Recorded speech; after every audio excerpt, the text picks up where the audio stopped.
Welcome to public TV news బులెటిన్ల ముందుగా headlines. Khammam జిల్లా వైరాలోని బీజేపీ ఆఫీస్ నందు జరిగిన విలేకరుల సమావేశం.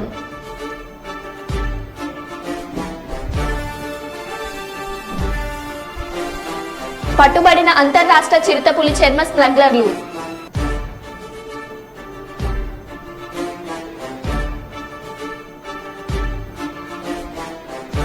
గోదా గోకులంలో అన్నమాచార్యుల జయంతి వేడుకలు.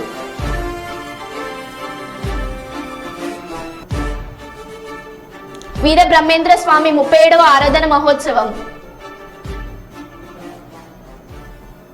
ఇక వివరాల్లోకి వెళ్తే, గోదావరికని బస్ డిపోకు సంబంధించిన వీసీ మరియు ఎండి సజ్జనార్ ఆదేశాల మేరకు గ్రాండ్ హెల్త్ ఛాలెంజ్ 2.0 ప్రారంభించారు. ఇది మే 15 నుండి మే 21 వరకు గోదావరికని డిపోలో 609 మంది పలు రకాల టెస్టులు చేస్తారని గోదావరికని డిపో అని కె గీతాకృష్ణ అసిస్టెంట్ మేనేజర్ తెలిపారు.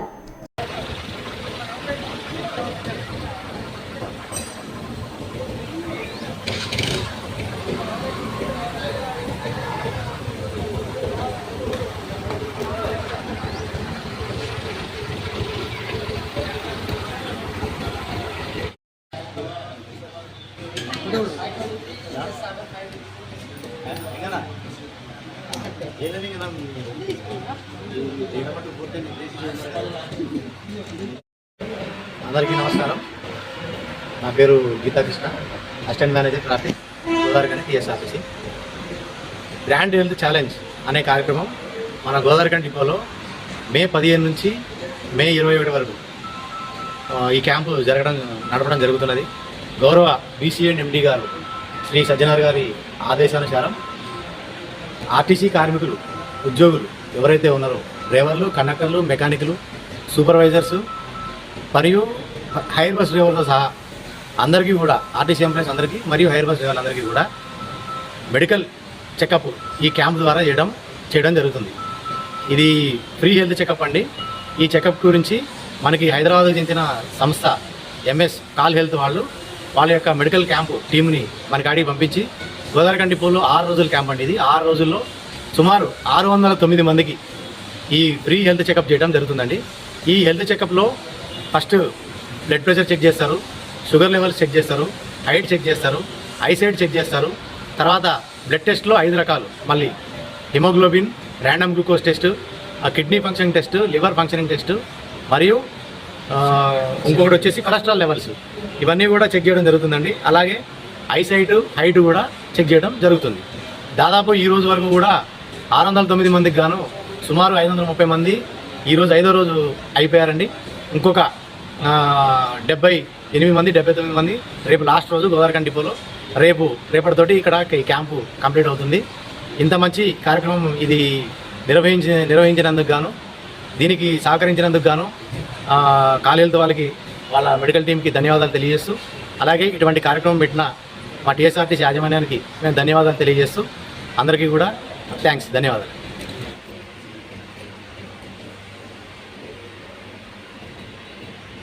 చిత్తూరు జిల్లా కుప్పం శ్రీ ప్రసన్న ముత్తు మారమ్మ అమ్మవారిని ఈ రోజు అమ్మవారు అగ్నిగుండం భారీ వర్షంలోని అమ్మవారిని అగ్నిగుండం తిప్పినారు. ఆలయ కమిటీ, ఆలయ ఈవో మరియు పూజారి బృందం జరిగినది.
భారతీయ జనతా పార్టీ ఆధ్వర్యంలో ఈ నెల 27వ తారీఖున జరగబోయే ఖమ్మం, నల్గొండ, వరంగల్ ఉమ్మడి జిల్లాల ఎమ్మెల్సీ అభ్యర్థిగా పోటీ చేయుచున్న శ్రీ గుజ్జుల ప్రేమేందర్ రెడ్డి గెలుపును కాంక్షిస్తూ వైరా బీజేపీ కార్యాలయం నందు పత్రికా సమావేశం ఏర్పాటు చేయడమైనది.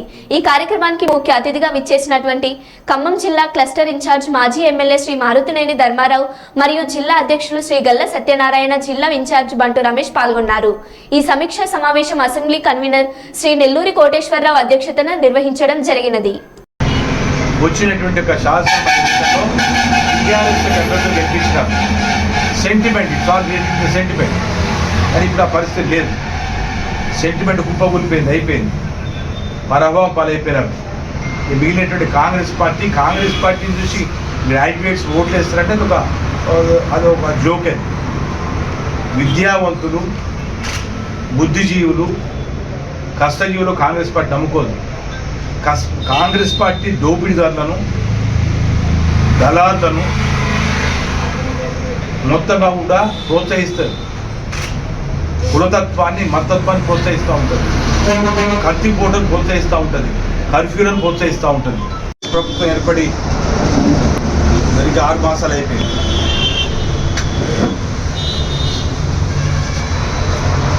సిక్స్ మంత్స్ యొక్క పరిపాలనలో ప్రజలు పెద్ద ఎత్తున మార్పు కోరుకొని కాంగ్రెస్ పార్టీని పట్టం కట్టినారు.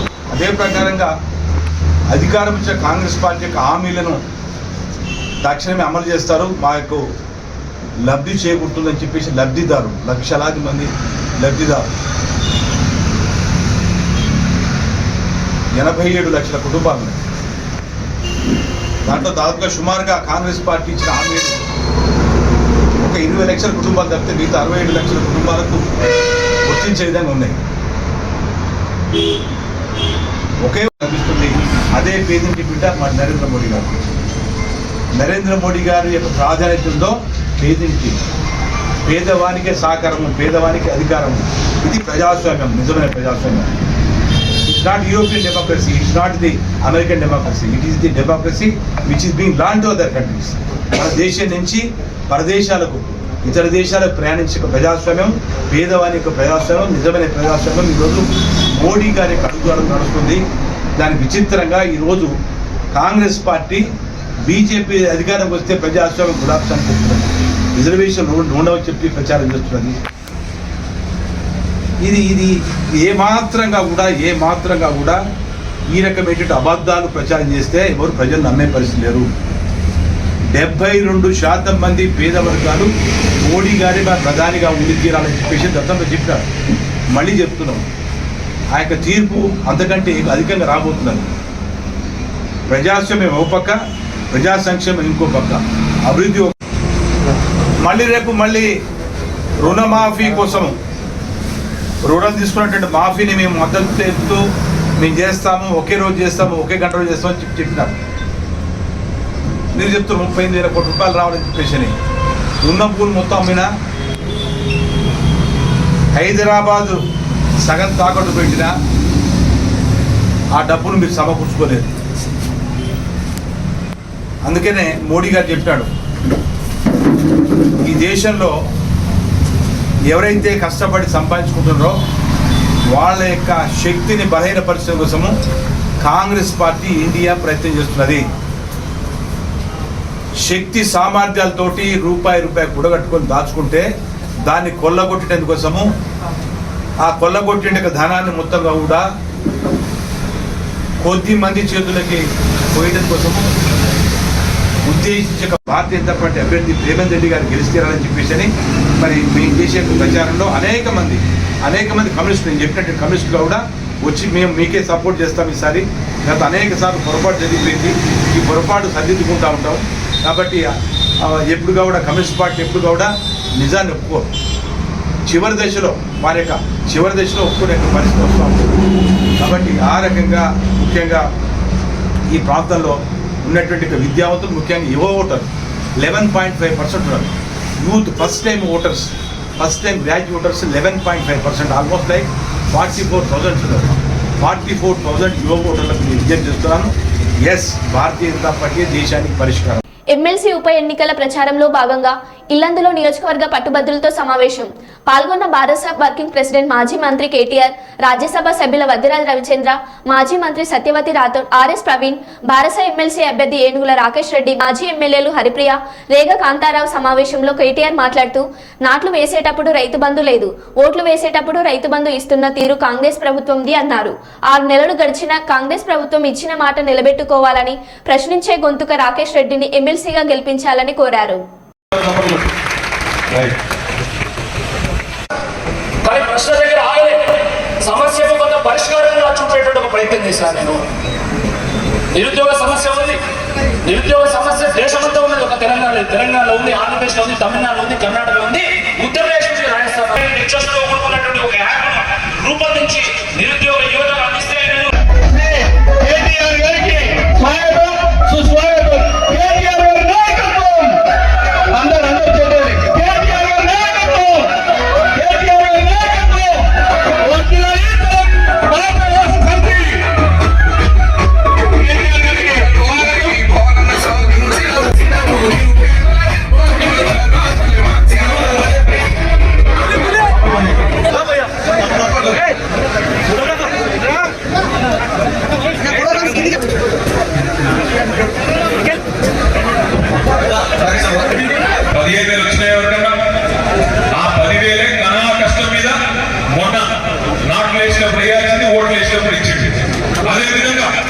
మళ్ళీ ఒకసారి గుర్తు తెచ్చుకోండి, కేసీఆర్ కేవలం భూస్వాములకే ఇస్తున్నాడు, నేను కౌలు రైతులకు కూడా రైతు భరోసా ఇస్తా అన్నాడు.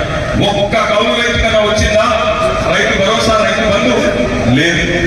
కేసీఆర్ గారు రైతు కూలీలను పట్టించుకుంటలేడు, నేను రాగానే రైతు కూలీలకు నెలకు 1000 రూపాయలు ఇస్తా అన్నాడు. మరి ఒక్కటి కూడా ఇప్పటివరకు నెరవేరలేదు. ఎంత ధైర్యం ఉంటే ముఖ్యమంత్రికి పచ్చి అబద్ధాలు చెప్పి కూడా ప్రజలను నేను ఇంకా మళ్ళీ ఒకసారి పిచ్చోళ్ళని చేస్తా అని ఎంత ధైర్యం ఉండాలి, ఎన్ని గుండెలు ఉండాలి ముఖ్యమంత్రికి ఆలోచించే. ఒక్కసారి ఒక వ్యక్తి చేతిలో మోసపోతే ఆ వ్యక్తి తప్పవుతుంది, మోసం చేసిన వాడు తప్పవుతుంది. కానీ రెండవసారి కూడా అదే వ్యక్తి చేతిలో మోసపోతే ఈసారి తప్పు మనదైనది అనే మాట దయచేసి గుర్తుపెట్టుకోండి. ఇక్కడ వచ్చిన మా విద్యావంతులైన గ్రాడ్యుయేట్ నేను అడుగుతా ఉన్నాను, మీకేం చెప్పిండు రేవంత్ రెడ్డి? మొదటి సంవత్సరం లోపలే 1 ఇయర్ లోపలనే 2 లక్షల ఉద్యోగాలు భర్తీ చేస్తా అని చెప్పండి ప్రభుత్వంలో. చెప్పిండా చెప్పలేదా? చెప్పిండా? మీరు అసలు వినలేదా? మీరు వినకుండా ఊరికే ఉద్దేశించారు. 2 లక్షల ఉద్యోగాలు మొదటి సంవత్సరంలోనే భర్తీ చేస్తా అన్నాడు. ఎంత ధైర్యం ఉండాలా ముఖ్యమంత్రి గారికి అబద్ధం చెప్పడానికి? ఆయన ఇచ్చిన 2 లక్షల ఉద్యోగాల హామీని ఇవాళ మళ్ళీ ఒకసారి మిమ్మల్ని పిచ్చోళ్ళని చేయడానికి నోటికి వచ్చిన వాగుడు వాగుతా ఉన్నాడు. వాస్తవం ఏంటి అంటే ఆ 30,000 ఉద్యోగాల నియామకాలన్నీ జరిగింది కేసీఆర్ గారి ప్రభుత్వంలో. కేవలం కాగితాలు ఇచ్చింది రేవంత్ రెడ్డి గారు మాత్రమే మాట్లాడి గుర్తు చేస్తా ఉన్నాం. అందుకే నేను చెప్పేది, ఈ ముఖ్యమంత్రి గారికి బుద్ధి చెప్పాలంటే ఆయన ఇచ్చిన మాట 2 లక్షల ఉద్యోగాల హామీ నెరవేరాలి అంటే ఆ 2 లక్షల ఉద్యోగాలు ఈ సంవత్సరం లోపలే భర్తీ చేయాలనే ఒక ఒత్తిడి ఆయన మీద ఉండాలంటే దమ్మున్న ఏనుగుల రాకేష్ రెడ్డిని గెలిపించండి, గ్రాడ్యుయేట్ ఎమ్మెల్సీగా గెలిపిస్తే శాసన మండలిలో రేపటి రోజున గల్లా పట్టుకుని అడుగుతాడు ఏమైంది 2 లక్షల ఉద్యోగాల హామీ అని చెప్పి ఇల్లెందు గ్రాడ్యుయేట్ల తరఫున మీ తరఫున గొంతు విప్పి అడిగే సత్తా ఉన్న ఆయన. రేపేమో ఒక గోల్డ్ మెడలిస్ట్ మీకోసం నిలబడ్డాడు. అమెరికాలో ఉద్యోగం వదులుకొని ప్రజా జీవితంలోకి వచ్చిన ఒక విద్యావంతుడు మీ ముందున్నాడు. మరి కాంగ్రెస్ పార్టీ ఎవరు నిలబెట్టింది ఈరోజు? ఒక బ్లాక్ మెయిలర్. 56 కేసులు ఇప్పటిదాకా ఆర్ఎస్ ప్రవీణ్ అని చెప్పింటాడు. మీరు పెట్టారు. 56 కేసులు. అవి కూడా ఏం కేసులు? స్వాతంత్ర సమరోద్యమ గ్రాడ్యుయేట్ ఎమ్మెల్సీ అనేది విద్యావంతుల మీ యొక్క గొంతు అక్కడ శాసన మండలిలో వినిపించే ఒక బృహత్తరమైన అవకాశం.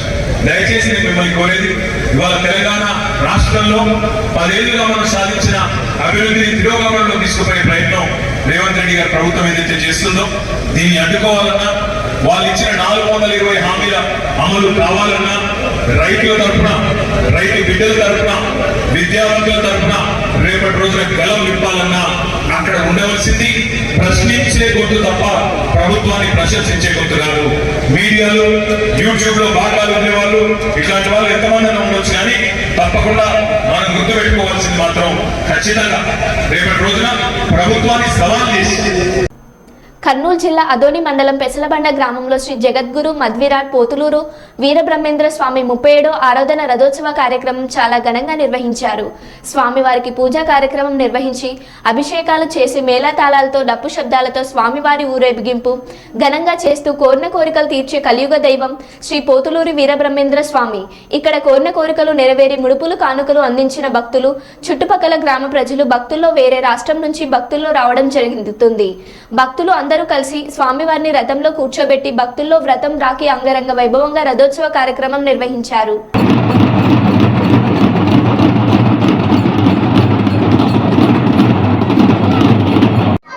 అందరికీ నమస్కారము.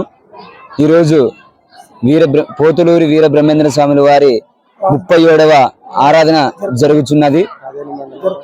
ఆదోని మండలము, పెసలబండ గ్రామము, కర్నూలు జిల్లా.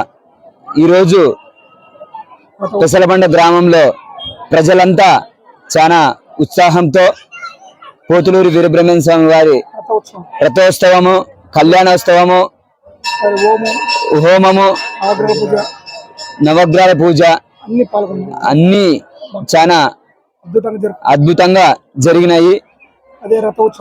రథోత్సవానికి చాలా చుట్టుపక్కల ఉన్న వాళ్ళు, ప్రతి గ్రామం నుండి చాలా మంది భక్తాదులు వచ్చి జయప్రదం చేసినారు. పోలీసులు చాలా సహకరించినారు. చాలా భక్తులు పెద్ద ఎత్తున వచ్చి జయప్రదం చేసినారు. అన్నదాన కార్యక్రమము అద్భుతంగా జరుగుతున్నది. ప్రతి ఒక్కరూ, గ్రామంలో ఉన్న వాళ్ళు, చిన్నలు పెద్దలు ప్రతి ఒక్కరూ స్వామివారికి సహకరించినారు. ఈరోజు 37వ ఆరాధన చాలా అద్భుతంగా జరుగుతున్నది. కావున మాకందరికి చాలా సంతోషంగా ఉన్నది. నా పేరు గంగులపాడి సోమన్న. శ్రీ మధ్య విరాట్ పోతులూరు వీర బ్రహ్మేంద్ర స్వాముల వారి 37వ ఆరాధన జరుపుకున్నాం. ఈరోజు చాలా సంతోషంగా, చాలా అద్భుతంగా బాగా జరుపుకున్నాం.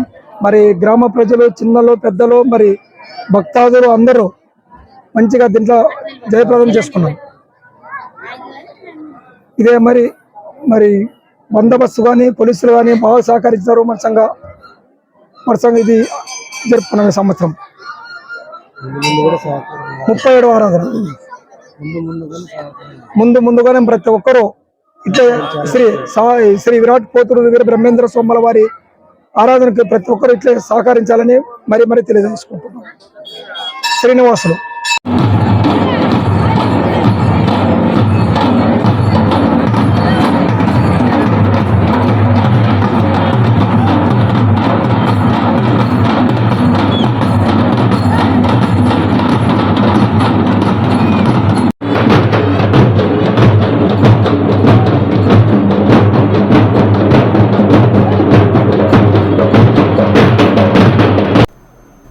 కరీంనగర్ జిల్లాలోని కొత్తపల్లి మండలంలోని కొత్తపల్లి ఎంఆర్ఓకు వినతి పత్రం సమర్పించిన కొత్తపల్లి బీజేపీ పార్టీ నాయకులు. ఈ సందర్భంగా BJP parliament convener Boinapalli Praveen Rao మీడియాతో మాట్లాడుతూ, రాష్ట్రంలోని కాంగ్రెస్ ప్రభుత్వం రైతు సమస్యలు తమకు పట్టవు అన్నట్లు వ్యవహరిస్తుందని, ముఖ్యంగా ఆ శాఖ మంత్రి తుమ్మల నాగేశ్వరరావుకు అకాల వర్షాలతో నష్టపోయిన రైతులకు భరోసా కల్పించి వారి సమస్యలను పరిష్కరించాలనే చిత్తశుద్ధి లేకపోవడం దారుణమని, వ్యవసాయ మంత్రిగా తుమ్మల ఏం చేస్తున్నారని ప్రశ్నించారు.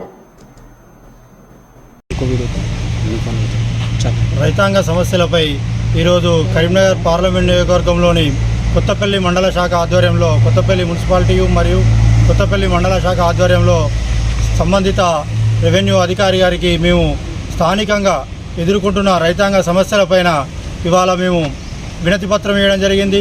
కాంగ్రెస్ ప్రభుత్వం ఏర్పడక ముందు మేము 500 రూపాయల బోనస్ ఇస్తాము ప్రతి కింటానుకు, అదే రకంగా రైతులకు రుణమాఫీ చేస్తామని ప్రగల్భాలు పలికి కాంగ్రెస్ ప్రభుత్వం ఏర్పడిన తర్వాత కనీసం రైతుల గురించి మాట్లాడిన సోయి లేనటువంటి రేవంత్ రెడ్డి ప్రభుత్వం ఇప్పటికైనా కళ్ళు తెరిచి రైతులకు చేయాల్సినటువంటి న్యాయాన్ని చేయకుండా కనీసం వ్యవసాయ శాఖ మంత్రి ఎక్కడున్నాడు, ఉన్నాడా లేడా, ఈ రాష్ట్ర ప్రభుత్వంలో వ్యవసాయ శాఖ మంత్రి అనే వ్యక్తి ఉన్నాడా లేడా అనేటువంటి విషయాన్ని స్థానికంగా ఉన్నటువంటి నాయకులు ఎన్నిసార్లు ప్రశ్నించినప్పటికీ కూడా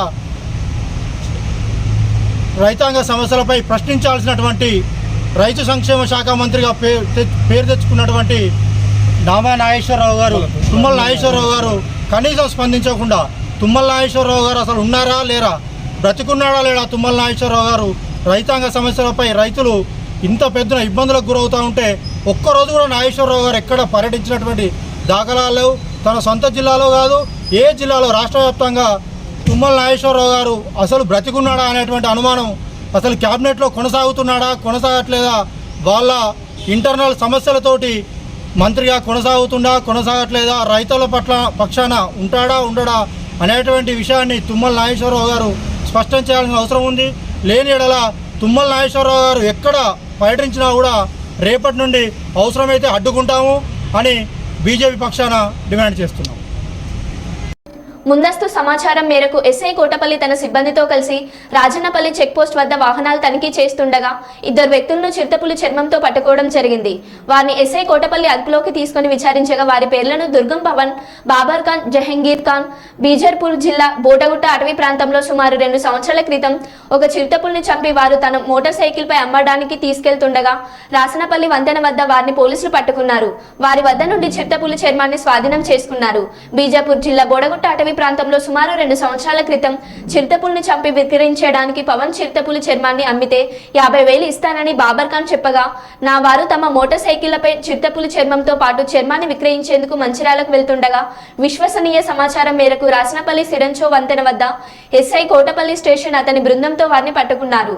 కోటపల్లి SRO R రవి నేతృత్వంలోని అటవీ శాఖ అధికారుల బృందం చెక్పోస్ట్ వద్దకు వచ్చి స్వాధీనం చేసుకున్న వస్తువును పరిశీలించి చిరుతపులి చర్మంగా ధృవీకరించారు.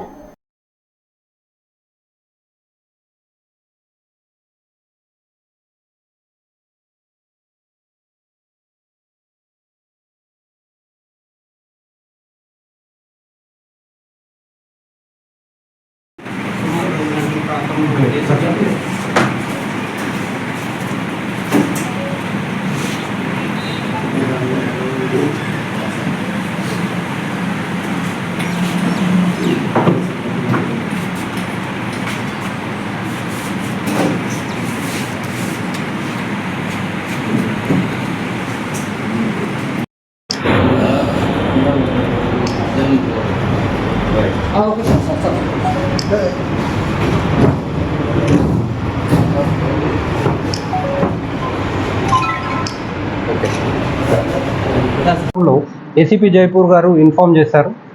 రాపన్పల్లి ఏరియా మహారాష్ట్ర తెలంగాణ బార్డర్ పరిధిలో 2 వ్యక్తులు వెహికల్ ద్వారా ఒక గుర్తు తెలియని చర్మాన్ని తీసుకొని వస్తున్నారు. దాంట్లో భాగంగా పోలీస్ కార్డనింగ్ సెర్చ్ చేశారు. అందులో అది చిరుతపులికి సంబంధించిందిగా గుర్తించి మాకు ఇన్ఫర్మేషన్ ఇవ్వడం జరిగింది. మాకు ఇన్ఫర్మేషన్ రాగానే ఇన్ కంటిన్యూషన్ మా ఫారెస్ట్ రేంజ్ ఆఫీసర్ ఇమ్మీడియట్గా వాళ్ళు చెప్పిన ప్లేస్కి వెళ్ళడము అండ్ అది లెపర్డ్ స్కిన్ అని కన్ఫర్మ్ చేయడం జరిగింది. వాస్తవంగా ఇది బీజాపూర్ ఏరియాలో ఛత్తీస్గఢ్ దగ్గర 2 సంవత్సరాల క్రితము ఇందాక ఏసీపీ గారు చెప్పినటువంటి 2 వ్యక్తుల్లో ఒకరు వారి పేరు వచ్చేసి దుర్గం పవన్ అనే వాళ్ళు దాన్ని వేటాడి చంపడం జరిగింది. అక్కడ నుండి దాన్ని ట్రేడింగ్లో భాగంగా దాన్ని మహారాష్ట్ర దాటి తెలంగాణలోకి తీసుకుని రావడం జరిగింది. మంచిర్యాల దగ్గర దాన్ని ట్రేడ్ చేయాలనే ఉద్దేశంతో, దాన్ని అమ్మి లాభం చేసుకోవాలనే ఉద్దేశంతో వస్తున్నారు. ఎటువంటి వన్యప్రాణుల చర్మాలు ట్రేడ్ చేయడము, వన్యప్రాణులు చంపడము 1972 వైల్డ్ లైఫ్ ప్రొటెక్షన్ యాక్ట్ ప్రకారము సెక్షన్ 9 పరిధిలో ఇది విరుద్ధము, ఇది నిషేధము. ఎవరు కూడా ఇటువంటి పనులు చేయకూడదు. అలా ఎవరైనా వన్యప్రాణుల్ని వేటాడిన, వన్యప్రాణులకు సంబంధించిన వాటి ఆర్గాన్స్ పార్ట్స్తో వ్యాపారం చేసినా అది చట్టరీత్యా చర్యలు తీసుకోబడుతుంది. అందులో భాగంగా పోలీసు వారు ఈరోజు చాలా చాకచక్యంగా చర్మాన్ని పట్టుకున్నారు. అదేవిధంగా అఫెండర్స్ అక్యూజ్డ్ని కూడా వాళ్ళు పట్టుకోవడం జరిగింది. ఆ సీజర్స్ అన్నీ కూడా యాజ్ అ పార్ట్ ఆఫ్ వాళ్ళ ప్రొసీజర్ ప్రకారం మాకు హ్యాండ్ ఓవర్ చేయడం జరిగింది. ఫర్దర్ ఇన్వెస్టిగేషన్ దీంట్లో చట్టంలో 1972 ప్రకారం ఉన్నటువంటి చట్టంలో భాగంగా forest range officer will be the investigation officer. దానికి సంబంధించి ఫర్దర్ ఇన్వెస్టిగేషన్ చేస్తారు అండ్ కోర్టుకు సంబంధించి ఛార్జ్ షీట్లు ఫైల్ చేయడము, ఫర్దర్ దానికి సంబంధించిన ఎవిడెన్స్లు ప్రొడ్యూస్ చేయడము ఫారెస్ట్ రేంజ్ ఆఫీసర్ కోటపల్లి చూస్తారు. దానికి సంబంధించి ముఖ్యంగా చెప్పదలుచుకున్నది, ఎవరైనా వన్యప్రాణులకు సంబంధించి వేటాడినా వాళ్ళు శిక్షార్హులు. 1972 యాక్టు చాలా అంటే చాలా స్ట్రిక్ట్ యాక్ట్. ఇందాక మనము అన్ని చట్టాల గురించి చెప్పుకుంటాం కానీ ఇది ఒక స్పెషల్ యాక్ట్. స్పెషల్ యాక్ట్లో పవర్స్ చాలా స్ట్రిక్ట్గా ఉంటుంది, చాలా పవర్స్ ఉంటాయి. దీంట్లో భాగంగా ఎవరైనా ఈ చట్టాన్ని వ్యతిరేకిస్తే వాళ్ళకు సుమారుగా 7 సంవత్సరాల వరకు జైలు శిక్ష పడే అవకాశం కూడా ఉంది. కాబట్టి ఎవరు కూడా వన్యప్రాణాలను వేటాడకూడదని ఇందు మూలంగా అందరికీ తెలియజేస్తున్నాను మీ ద్వారా. Thank you. మరో బులెటిన్లో మళ్ళీ కలుద్దాం. Stay tune.